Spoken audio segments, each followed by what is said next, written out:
Hello, students of class 7. This is your English teacher, and today we are going to start the second chapter from the book English Supplementary An Alien Hand. This is the second chapter from that book, An Alien Hand Supplementary, and chapter name is Bringing Up Curry. This is the story of an elephant.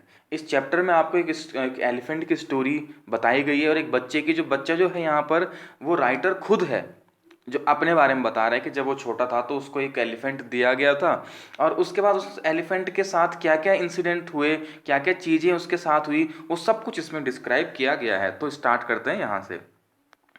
करी, जो करी यहाँ पर है वो elephant का name है। करी जो है वो एलिफेंट का नेम है। Kari the elephant was 5 months old when he was given to me take care of. अब राइटर बता रहे हैं कि जब मैं छोटा था उस समय एक 5 मंथ का 5 महीने का एक एलिफेंट था जिसका नाम करी था, वो मुझे दिया गया था देखभाल करने के लिए। आई वॉज 9 years ओल्ड और मैं उस समय 9 years का था। ये जो राइटर है उस इनकी एज उस समय 9 years थी। And I could reach his back if I stood on tiptoe. वो कह रहा है कि राइटर बता रहे हैं कि वो उसकी बैक तक, उसकी पीठ तक पहुंच सकते थे अगर वो टिप टो यानी कि उंगलियां जो होती है ना पैर की, उन पे खड़े हो जाएं ऊपर को तो उसकी पीठ तक वो पहुंच पाते थे। जबकि ये 9 years ओल्ड थे, एलिफेंट 5 months था। He seem to remain that high for nearly 2 years। और वो लगभग लगभग 2 साल तक उतना ही हाई, उतना ही ऊंचा दिखाई दिया। He grew to sorry we grew together, हम दोनों एक साथ बड़े हुए। That is probably why I never found out just how tall he was. अब राइटर बता रहे हैं कि हम दोनों साथ साथ बड़े हुए, इसलिए शायद हो सकता है कि मुझे पता ही ना चला हो कि वो कितना बड़ा हुआ। ही लिव्ड इन अ पवेलियन, वो एक पवेलियन का मतलब एक फील्ड से आप लगा सकते हैं कि फील्ड जो होता है उसके एक मैदान जो है उसके, उसको पवेलियन सा कहा जाता है। उसके किनारे जो होते हैं, ही लिव्ड इन अ पवेलियन, एक पवेलियन मतलब एक फील्ड था घर के किनारे पे। Under a thatched roof which rested on thick tree stumps so that it could not fall in when Curry bumped against the poles as he moved about। अब करी को एक पवेलियन में रखा जाता था जहां पर क्या था, under a thatched roof, thatched मतलब घास फूस से बनी हुई छत होती थी। विच रेस्टेड ऑन थिक ट्री, अब मोटे मोटे ट्री थे, उनके ट्री को स्टंप के तरह, मतलब जो जिस पे छत रखी जाती है, 4 डंडे रखे जाते हैं चारों तरफ से, तो उन डंडों के जगह पेड़ को काट के उनके ट्रंक को स्टंप बना के वहां पर रखा गया था चारों तरफ से। उस पर थैच्ड जो रूफ था उसको रखा गया था। So that it could not fall in when करी बम्प्ड अगेंस्ट। ये इसलिए किया गया था, ट्रीज को इसलिए रखा गया था कि अगर करी वहां पर उछल कूद करे या उन पोल्स पे टकराए तो वो गिरे ना उसके ऊपर, इसलिए पेड़ों को रखा गया था। One of the first thing Kari did was to save the life of a boy. एक जो सबसे अच्छी चीज, जो सबसे पहली चीज जो करी ने की थी वो थी कि एक बच्चे की जान बचाई थी। करी डिड नॉट ईट मच, करी ज़्यादा नहीं खाता था, but he nevertheless needed 40 pounds of twigs a day to chew and play with. Kari ज़्यादा तो नहीं खाता था लेकिन उसको 40 pounds ट्विग्स का मतलब होता है कि टहनियाँ, सॉफ्ट टहनियाँ उसको चाहिए थी खाने के लिए, टू च्यू चबाने के लिए, च्यू मीन्स होता है चबाने के लिए, एंड प्ले विद और कुछ टहनियाँ खेलने के लिए। Every day I use to take him to river in the morning for his bath.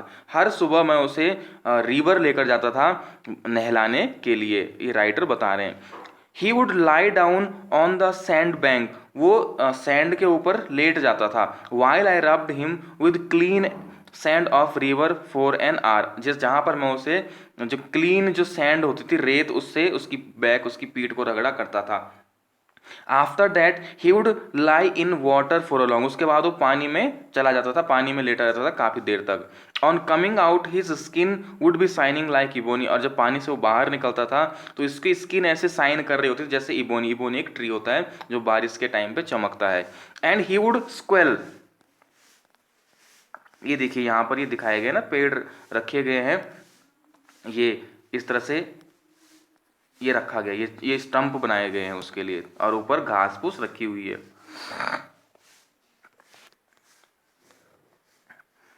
And he would स्क्वेल with pleasure, और उसको ये चीज़ें करने में मतलब प्लेजर, आनंद आता था, मजा आता था। As I rubbed water down his back, जब मैं उसकी पीठ पे पानी फेंकता था और पानी उसकी पीठ से नीचे गिरता था। Then I would take him by the ear, उसके बाद मुझे उसको कान पकड़ के क्या करना पड़ता था, लाना पड़ता था। Because that is the easiest way to lead an elephant, क्योंकि कान पकड़ के लाना किसी भी एलिफेंट को, कुछ भी आप कहीं ले जाना चाहते हो तो वो सबसे इजिएस्ट वे होता है।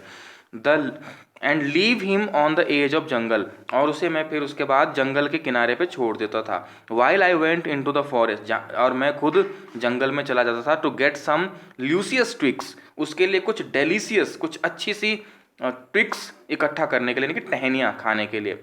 फॉर हिज डिनर, उसके डिनर के लिए।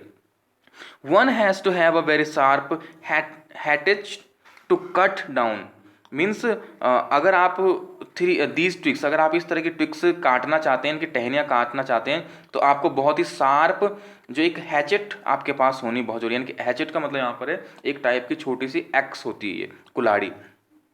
It takes half an hour to sharpen the hatchet, और उस हैचेट को शार्पन करने के लिए, उसकी धार तेज करने के लिए आपको हाफ एन आवर, आधा घंटा लग जाता है। Because if a twig is mutilated an elephant will not touch, अगर आपने ट्विग्स अच्छे से कट नहीं किए हैं, यानी कि ट्विग्स उसको चाहिए सॉफ्ट सॉफ्ट टहनियाँ, यानी कि जिसमें लकड़ियाँ ज़्यादा ना हो, इस तरह से अच्छे से कटी हुई ट्विक्स चाहिए होती हैं। अगर आपने ऐसा उन ट्विक्स को नहीं काटा है तो एलिफेंट उन ट्विक्स को, उन टहनियों को टच भी नहीं करेगा। It was not easy job to get twigs and saplings for Kari, ये बहुत ईजी नहीं है कि हम एक कि ये बहुत ईजी नहीं था करी के लिए ट्विक्स लाना और सैपलिंग्स लेकर आना, मतलब खाने के लिए। I had to climb all kinds of trees, मुझे हर प्रकार के पेड़ों पर चढ़ना पड़ता था। To get the most delicate and tender twigs, उसके लिए बहुत अच्छी अच्छी ट्विक्स छांट करके लाने के लिए।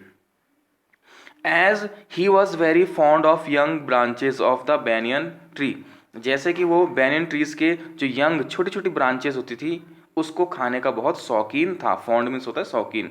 Which grows like a cathedral of leaves and branches, इस तरह की, मतलब इन चीज़ों को खाने को बड़ा शौकीन था। I was gathering some one spring day in March, एक दिन मैं उसके लिए इसी तरह की जो बैनियन है या कैथेड्रल ऑफ लीव्स हैं, इनको इकट्ठा कर रहा था। मार्च की स्प्रिंग डे का सुबह का टाइम था। I suddenly heard Kari calling to me in the distance, तो उसने क्या किया कि करी को कहीं थोड़ा दूरी पे छोड़ा हुआ था और उसके लिए ब्रांचेस यानी कि कैथेड्रल लीव्स और बैनियन ट्रीज के जो यंग ब्रांचेस थी उनको इकट्ठा कर रहा था। तो अचानक उसने करी की आवाज़ सुनी कुछ दूरी से। As he was still very young, क्योंकि अभी करी बहुत छोटा था। The call was more like that of a baby than an elephant, तो उसकी जो आवाज़ थी वो कुछ ऐसे थी कि जैसे एक बेबी की होती, बच्चे की आवाज़ के जैसी वो थी, ऐसी नहीं थी कि एलिफेंट की तरह नहीं थी। I thought somebody was hurting him, मुझे लगा कि कोई शायद करी को नुकसान पहुंचा रहा है। So I came down from my tree, इसलिए मैं ट्री से नीचे उतरा। And ran fast to the edge of the forest, और मैं जंगल के किनारे बहुत तेजी से भागा करी की तरफ। When I had left him, जहां पर मैंने उसको छोड़ा था। But he was not there, लेकिन वो वहां पर नहीं था। आई लुकड ऑल ओवर, मैंने उसको हर जगह देखा, but I could not find him, लेकिन मुझे वो कहीं नहीं मिला। I went near the edge of water, इसके बाद मैं वाटर के जो एज मतलब जो नदी के किनारे पे गया। And I saw a black something struggling above its surface, मैंने देखा कि पानी के सरफेस, ऊपर सरफेस पे कोई ब्लैक सी चीज़ है जो स्ट्रगल कर रही है। देन इट रोज हायर, उसके बाद ये और ऊपर उठा, जो चीज स्ट्रगल कर रही थी और ऊपर उठी। And it was the trunk of my elephant, ये मेरे एलिफेंट की ट्रंक थी, यानी कि उसकी सूंड थी। I thought he was drowning, मुझे लगा कि वो डूब रहा है। आई वॉज हेल्पलेस, मैं हेल्पलेस था। Because I could not jump in to the water, क्योंकि मैं पानी में जंप नहीं कर सकता था। And save the 400 pounds of him since he was much higher than I, और एक 400 यानी कि 400 पाउंड का, जो 400 पाउंड का एक एलिफेंट है, उसको पानी में कूद के उसको सेव, उसकी लाइफ को नहीं बचा सकता, क्योंकि वो मुझसे बहुत ज़्यादा क्या था, ऊंचा था। But I saw his back rise above the water, लेकिन मैंने उसकी बैक, उसकी पीठ को देखा वाटर के ऊपर, and the moment I caught my eye, जैसे मैंने वहाँ नज़र डाली, ही बिगेन टू ट्रम्प्ट, उसने ट्रम्प्ट का मतलब होता है कि जो एलिफेंट की चिंगाड़ने की आवाज़ होती है, उसने ऐसे ट्रम्प्ट करना स्टार्ट कर दिया, and struggle up to the shore, और किनारे पर आने के लिए स्ट्रगल करना शुरू कर दिया, देन स्टिल ट्रम्पटिंग, और वो फिर से वैसे ही आवाज़ें निकाल रहा था, he pushed me in to the water, उसने मुझे भी पानी में खींच लिया, and as I fell in to the stream, जैसे ही मैं उस धारा, स्ट्रीम का मतलब धारा, उस पानी में गया, I saw a boy laying flat on the bottom of the river, मैंने एक बच्चे को देखा जो पानी के बॉटम में, पानी के नीचे डूबा हुआ था, I had not all together touched bottom but was somewhat afloat, वो बच्चा एकदम पानी के बॉटम यानी कि पूरे धरातल नीचे पूरे सतह पे नहीं चला गया था, लेकिन जाने वाला था, यानी कि डूब रहा था वो, I came to the surface of the water take my breath, अब उसने एलिफेंट ने जैसे ही बच्चे को, उस राइटर को पानी में डाला, तो पानी के नीचे उसने एक बच्चा देखा, क्योंकि हाँ, एलिफेंट उसको दिखाना चाहता था कि यहाँ एक बच्चा डूबा हुआ है जिसको बचाना चाह रहा है। तो अब राइटर ने देखा कि वो पूरा डीप तो नहीं गया, लेकिन नीचे ही है। उसके बाद राइटर ने क्या किया, राइटर ने ऊपर, पानी के ऊपर आया और एक क्या करी, एक ब्रीथ ली, स्टैंडिंग, जहां पर करी उसके साथ खड़ा था, his fit planted in the sand bank, उसके पैर सैंड में के किनारे पर, मतलब नदी के किनारे पर सैंड में धंसे हुए थे, and his trunk stretched out like a hand, उसने ट्रंक आगे की हुई थी, फैलाई हुई थी, जैसे कि वो मेरे लिए वेट कर रहा, हाथ दे रखा हो जैसे उसने। आई डाइव्ड डाउन अगेन, उसके बाद राइटर बता रहे कि मैं दोबारा पानी के अंदर कूदा, एंड पुल्ड द बॉडी अब ड्राउनिंग बॉय, और उस जो डूबता हुआ, जो ड्राउनिंग मीन्स डूबता हुआ जो बच्चा था, उसकी बॉडी को खींचा, pull the surface, but being a good swimmer, but not being a good swimmer, लेकिन राइटर जो है एक अच्छे स्विमर नहीं थे, आई कुड नॉट स्विम, मैं स्विम नहीं कर पाया, ashore, and the slow current was already dragging me down, और जो स्लो करंट था वो उसको, राइटर को जब अच्छे से तैर नहीं पा रहा था, वो स्विम नहीं कर पा रहे थे, तो उसको नीचे नीचे राइटर को वो खींच रहा था। Seeing us drift by the current, Curry, who was usually slow and ponderous, suddenly darted down like a hawk and came halfway into the water, where I saw him stretch out his trunk again. अब writer बताते हैं कि normally जो है, जब करी ने हमको डूबते हुए देखा कि मैं तैर नहीं पा रहा था, नीचे नीचे डूब रहा था, तो बताते हैं कि जो करी जो था, यूजुअली वैसे तो वो बहुत स्लो और आलसी था, वो पॉन्डरियस आलसी था, वो स्लो था बहुत, लेकिन अचानक जैसे उसने मुझे देखा, उसके अंदर एक, ही डार्टेड डाउन लाइक अ हॉक, उसने एक फुर्ती सी दिखाई हॉक के तरह, एंड केम हाफ, और दौड़ करके वो आधे रास्ते में आ गया, यानी कि पानी के और आगे आ गया वो, इनटू द वाटर, पानी में आ गया, where I saw him stretch out of his, जहां मैंने देखा उसने अपने ट्रंक को क्या किया हुआ है, क्योंकि राइटर डूब रहा था उस बच्चे के साथ, मीन्स नीचे नीचे कोशिश कर रहा था तैरने की, लेकिन डूबता जा रहा था, और मैंने देखा कि करी ने क्या है, अपनी ट्रंक, अपनी सूंड आगे फैला रखी हाथ की तरह, I raised my up my hand, मैंने अपने हाथ को ऊपर उठाया, टू कैच इट, उसकी ट्रंक को पकड़ने के लिए, एंड इट स्लिप्ड, लेकिन उसकी ट्रंक स्लिप हो रही थी, उसके हाथ से फिसल रही थी, I found my self going under the water, मैंने क्या देखा कि मैं पानी के अंदर अंदर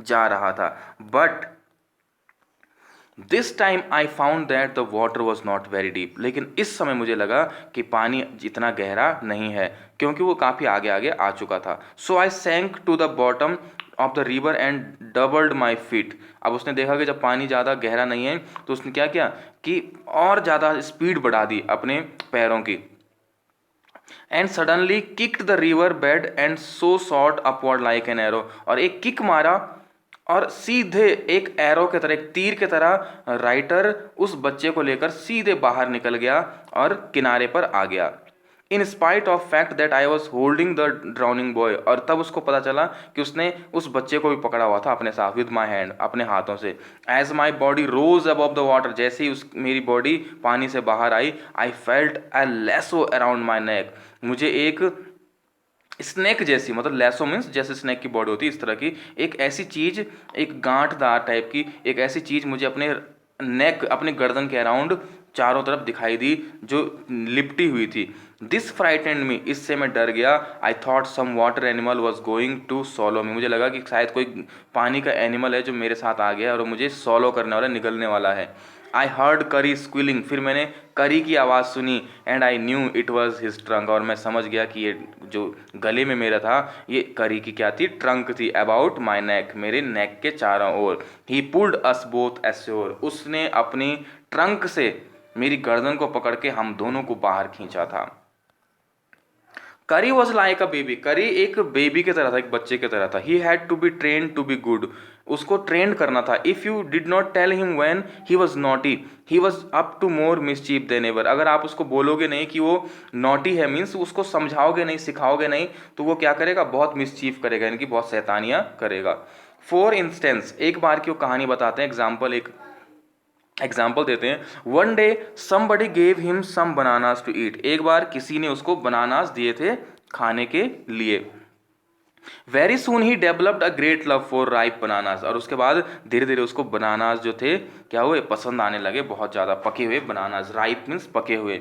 ही use to keep large plate to fruit on a table near a window, sorry, we used to keep a large plate of fruit on a table near a window on the dining, अब writer बता रहे हैं कि हम dining room में एक window के पास एक लंबी सी प्लेट में, लार्ज बड़ी सी प्लेट में क्या करते थे, कुछ फ्रूट्स रखा करते थे। One day all the bananas on that table disappeared, एक दिन क्या हुआ कि सारे बनानास उस प्लेट में से गायब हो गए। And my family blame the servant, और मेरी फैमिली ने किनको ब्लेम किया, सर्वेंट्स को ब्लेम किया, for eating all the fruits in the house, की तुमने सारे, सर्वेंट्स को बोला गया कि तुमने सारे फ्रूट्स खाए हैं। A few days later the fruit disappeared again, कुछ दिनों बाद फिर से फ्रूट्स गायब हो गए। This time the blame was put on me, इस टाइम सबने मुझे ब्लेम किया।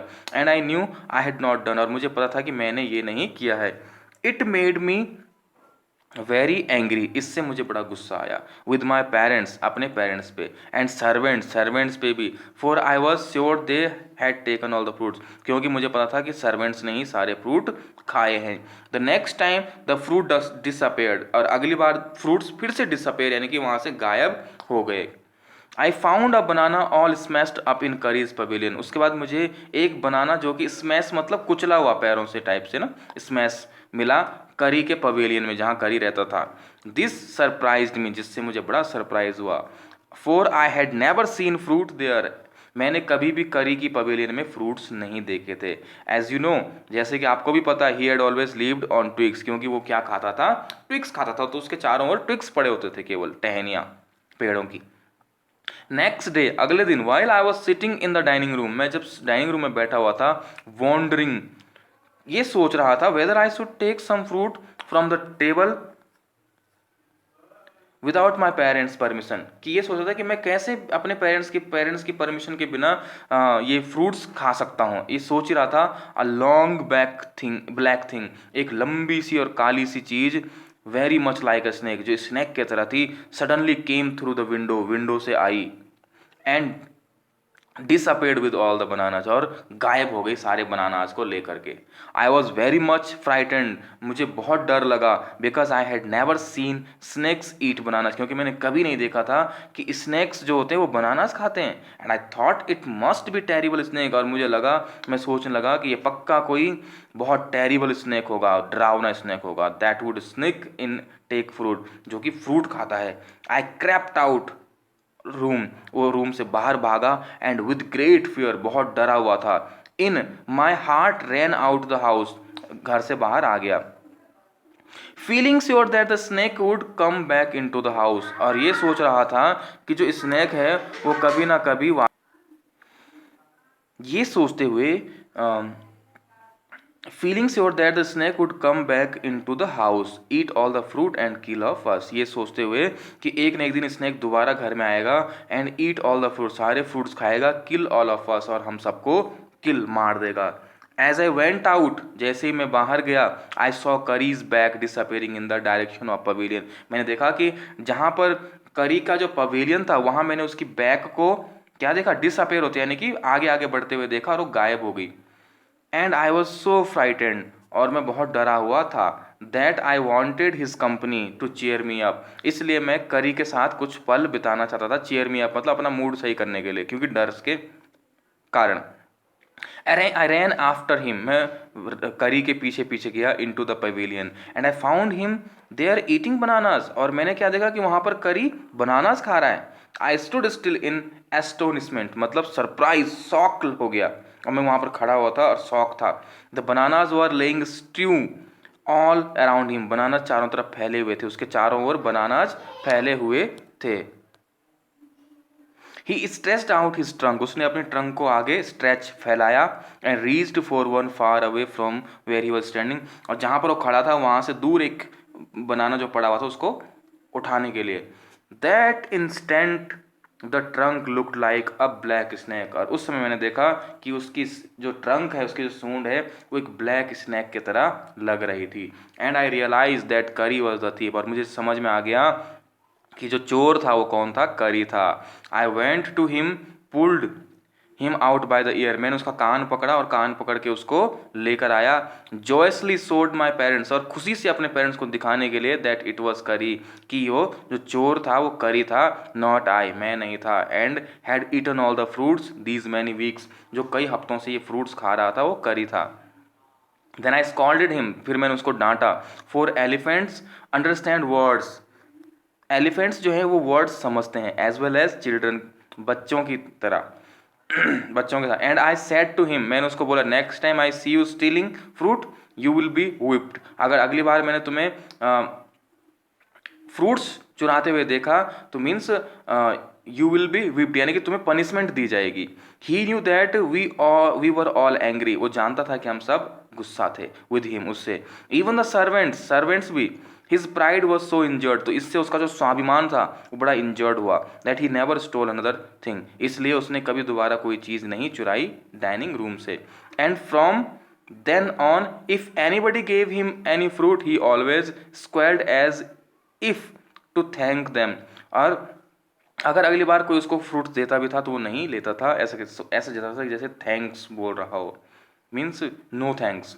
N elephant is willing to be punished for having done wrong, but एक एलिफेंट अगर उसने कुछ किया है तो आप उसको पनिश कर सकते हैं अगर कुछ गलत किया है। But if you punish him, अगर आप उसको पनिश करते हैं विदाउट एनी रीज़न, बिना किसी कारण के, ही विल रिमेंबर इट, उसको हमेशा याद रखेगा कि मैंने कुछ गलती नहीं की थी और मुझे पनिशमेंट मिला, and pay you back in your own coin, और इसका वो बदला आपसे ज़रूर लेगा, यानी कि इस चीज़ का।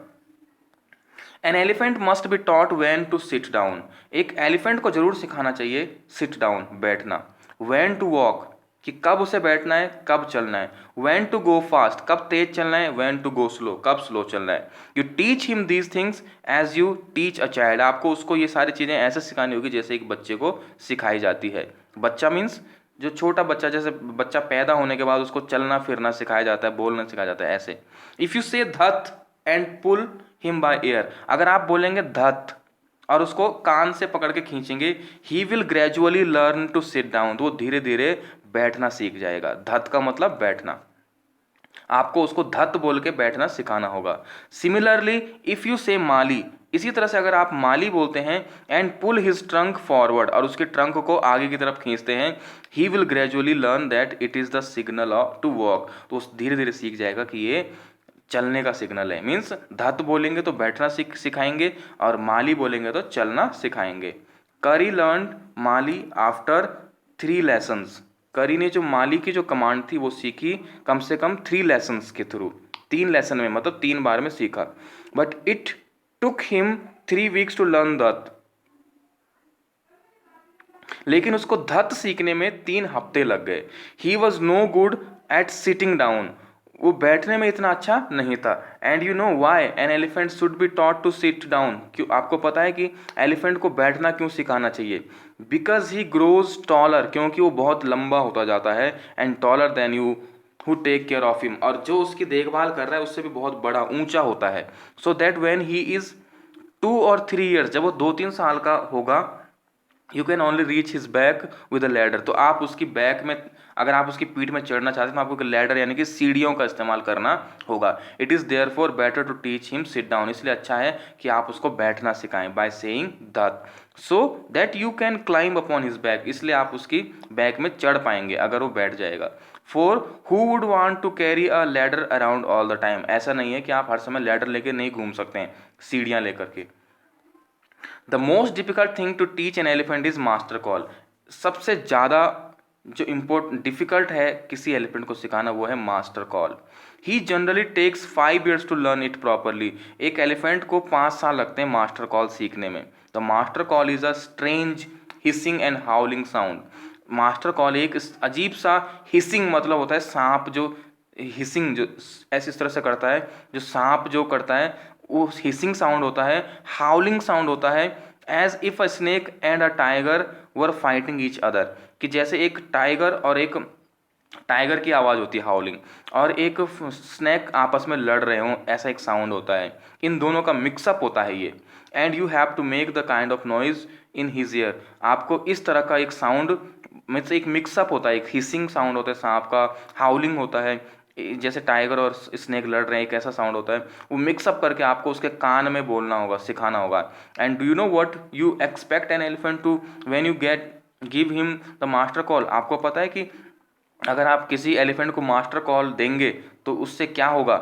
If you are lost in the jungle, अगर आप कभी जंगल में खो जाएं, and there is no way out, और आप बाहर आने का रास्ता भटक जाएं, and everything is black except the stars above, और सब कुछ अंधेरा है, यानी कि अंधेरी रात है, आपको केवल स्टार दिखाई दे रहे हैं ऊपर, यानी कि रात हो चुकी है, रात का टाइम है, आप रास्ता भटक गए, आपको जंगल से बाहर आना है, केवल स्टार दिखाई दे रहे हैं, अंधेरा ही अंधेरा है। You dare not stay very long anywhere, और आपके पास हिम्मत नहीं कि आप और ज़्यादा उस जंगल में रुक सको। The only thing to do then is to give the master call. तो एक ही चीज़ आप कर सकते हैं, आप मास्टर कॉल दे सकते हैं।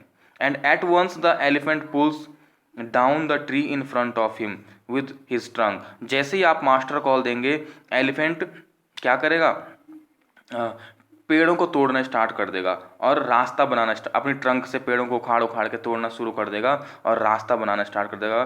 द फ्राइटनेस ऑल द एनिमल, और जब मास्टर कॉल देंगे और एलिफेंट ऐसा करना शुरू करेगा, पेड़ों को तोड़ तोड़ के रास्ता बनाना शुरू करेगा, इससे सारे दूसरे जानवर डर जाते हैं। As the trees comes crashing down, क्योंकि जब उनको दिखता है कि पेड़ टूट टूट रहे हैं। Monkeys wake from their sleep, monkey जो सो रहे हैं वो उठ जाते हैं।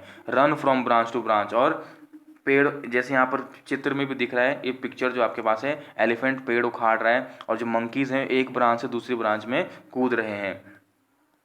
You can see them in the moonlight, आप उनको मूनलाइट में देख सकते हो। And you can almost see the stacks running in direction below, आप स्टैक्स को भी देख सकते हैं, हिरन होते हैं स्टैक्स, स्टैक्स को भी देख सकते हैं जो अलग अलग डायरेक्शन और डायरेक्शन में भागते हुए। You can hear the growl of tiger, आप टाइगर की गुर्राहट भी सुन सकते हैं इसके बाद in the distance. Even he is frightened, यहाँ तक कि टाइगर भी डर जाता है। Then the elephant pulls down the next, जब एलिफेंट ऐसा करता है तो टाइगर भी डर जाता है। The elephant pulls down the next tree and next, और इसके बाद एलिफेंट एक के बाद एक पेड़ गिराते गिराते गिराते हुए, उखाड़ते हुए, फेंकते हुए, soon you will find that he has made a road, धीरे धीरे आपको पता चल जाएगा कि उसने एक रोड बना दी है। Right through the jungle straight to your house, आपके घर से लेकर के जंगल तक। तो ये थी मास्टर कॉल, यानी कि घर से लेकर जंगल तक उसने एक रोड बना दी है। ओके, सो यहाँ पर आपका ये चैप्टर फिनिश होता है। Thank you.